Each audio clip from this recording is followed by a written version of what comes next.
कहानी है रामपुर गांव की, जहां के मर्द महिलाओं को हमेशा नीचा दिखाने की कोशिश में रहते। अरे अभी तक खाना नहीं आया, क्या मुझे एक और शादी करने की जरूरत है? नहीं जी नहीं, ऐसा मत करना, वरना मैं कहाँ जाऊंगी। खाना लेकर मैं अभी आई जी। गांव की पंचायत में भी फैसले हमेशा औरतों के खिलाफ ही रहते। मैं जो फैसला सुनाता हूँ वो भगवान की आज्ञा होती है। इस लड़के ने अपने मन से शादी करके अच्छा नहीं किया। लड़के को घर भेज दो और इसकी शादी इसकी जाति की किसी लड़के से करवा दो, लेकिन ये लड़की, इसे तो गांव के बाहर निकाल दो। नहीं नहीं जमींदार साहब, ये क्या बोल रहे हैं? ऐसा नहीं हो सकता। मेरी बेटी मासूम है, इसे अच्छे बुरे की समझ नहीं है। अरे कहाँ जाएगी ये बेचारी? कहाँ जाएगी? इतनी चिंता है तो पूरे परिवार का गांव निकाला कर देते हैं। बेचारे पूरे बसे बसाए परिवार को गांव छोड़ना पड़ता है।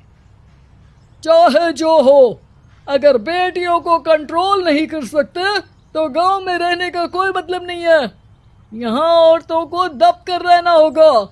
कोई भी अपने हिसाब से कुछ नहीं कर सकता, सब ईश्वर की मर्जी से ही होगा। तभी गांव का एक आदमी दौड़ा दौड़ा आता है। सरपंच साहब, जमींदार साहब, वो कालिया है ना, उसकी बेटी पढ़ने के लिए शहर जा रही है। अच्छा, ये कब हो गया? और कालिया की हिम्मत कैसे हो गई ऐसा करने की? लेकर आओ उसे और उसकी बेटी को। बस फिर क्या था, हाजिर हो जाते हैं कालिया और उसकी बेटी सरपंच के सामने। और कालिया, ये क्या सुनने में आ रहा है? बेटी को इंजीनियर बना रहा है तू?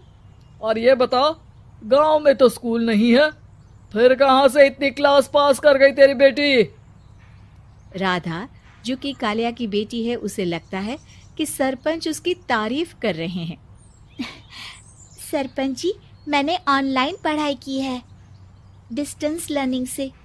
सभी में मैंने अच्छे नंबर पाए हैं, जिसे देखते हुए शहर की इंजीनियरिंग कॉलेज में मुझे स्कॉलरशिप मिली है। वाह जी वाह, क्या होती है ये? पहले तो ये बताओ, फिर आगे की बात करते हैं। पूरा गांव राधा की बात सुन रहा था और राधा बोलती जा रही थी। तो ऐसे मैं फ्री में एक अच्छी शिक्षा लेकर गांव में जो कुछ परेशानियां हैं, जैसे बिजली, पानी और इंटरनेट जैसी समस्याओं के लिए काम करूंगी। मैं गांव को शहर से जोड़ने के लिए पुल का निर्माण करवाने का प्रस्ताव रखूंगी। मुझे पूरी उम्मीद है कि जल्द ही हमारा गांव भी तरक्की की राह पर चल पड़ेगा। राधा की बात सुनकर सारे गांव वाले ताली बजाने लगते हैं। सरपंच को समझ नहीं आता कि वो क्या करे। चुप रह नादान लड़की, गांव के खिलाफ जाने के लिए तुझे गांव से बेदखल कर दिया जाएगा, वो भी पूरे परिवार के साथ। और हाँ, अगर ठीक से गांव में रहना चाहती है तो ये पढ़ाई लिखाई छोड़ दे। हम तेरे लिए गांव का कोई होनहार लड़का देखेंगे।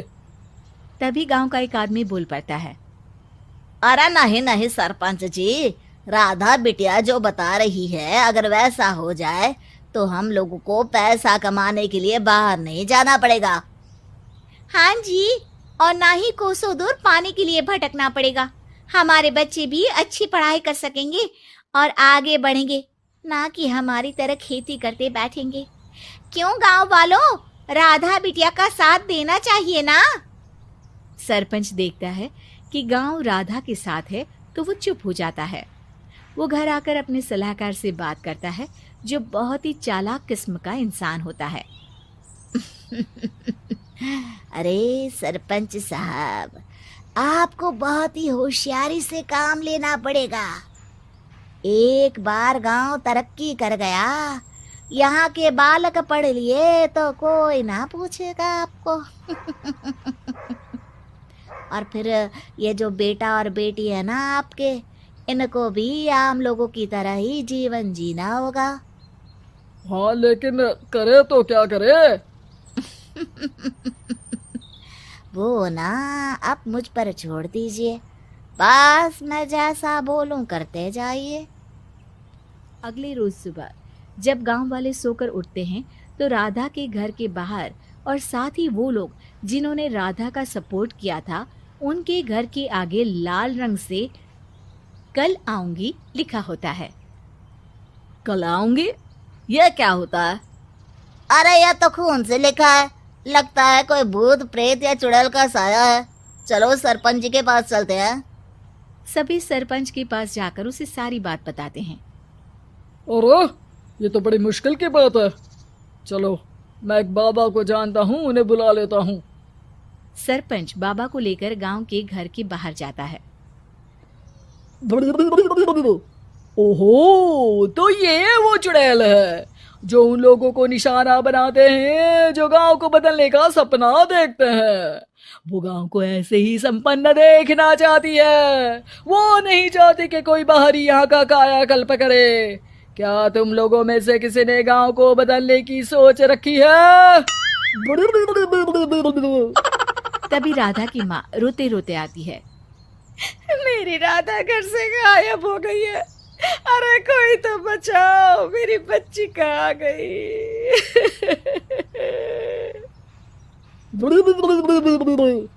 ले गई वो चुड़ैल, तेरी बच्ची को ले गई। अब वो उसे श्रापित करके छोड़ेगी, उस पर चुड़ैल का साया हो जाएगा। तभी बुरी सी हालत में राधा भी वहां आ जाती है। उसके बाल चुड़ैल की तरह फैले होते हैं और कपड़ों में खून लगा होता है। सभी राधा को देखकर डर जाते हैं। माँ, पता नहीं मुझे कौन उठा कर ले गया था। अरे दूर दूर हो जा चुड़ैल, अब हम लोग इस गांव में नहीं रुकेंगे। अरे कैसी बातें कर रहे हैं आप? कल तो आप मेरे भरोसे गांव का हुलिया बदलने, अपने बच्चों को पढ़ाने और तरक्की उन्नति की बात कर रहे थे, तो आज क्या हो गया आपको? ये फिर तुम लोगों को बहकाएगी। ये चुड़ैल गांव में आ चुकी है, ऐसे ही ये तुम्हारे घर के बच्चों को भी ले जाएगी। गांव वाले राधा को गांव से बाहर निकाल देते हैं। उसके माँ बाप रोते रहते हैं, लेकिन गांव वाले नहीं मानते। मैं भी अपनी बहन के साथ गांव के बाहर रहूंगा, लेकिन वो पढ़ाई नहीं छोड़ेगी। वहीं सरपंच के घर पर सलाहकार कहता है। देखा, सांप भी मर गया और लाठी भी नहीं टूटी। लेकिन अगले ही दिन सरपंच के घर के बाहर भी वही शब्द लिखे होते हैं।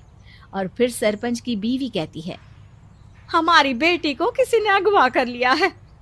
तभी राधा का भाई वहां आ जाता है।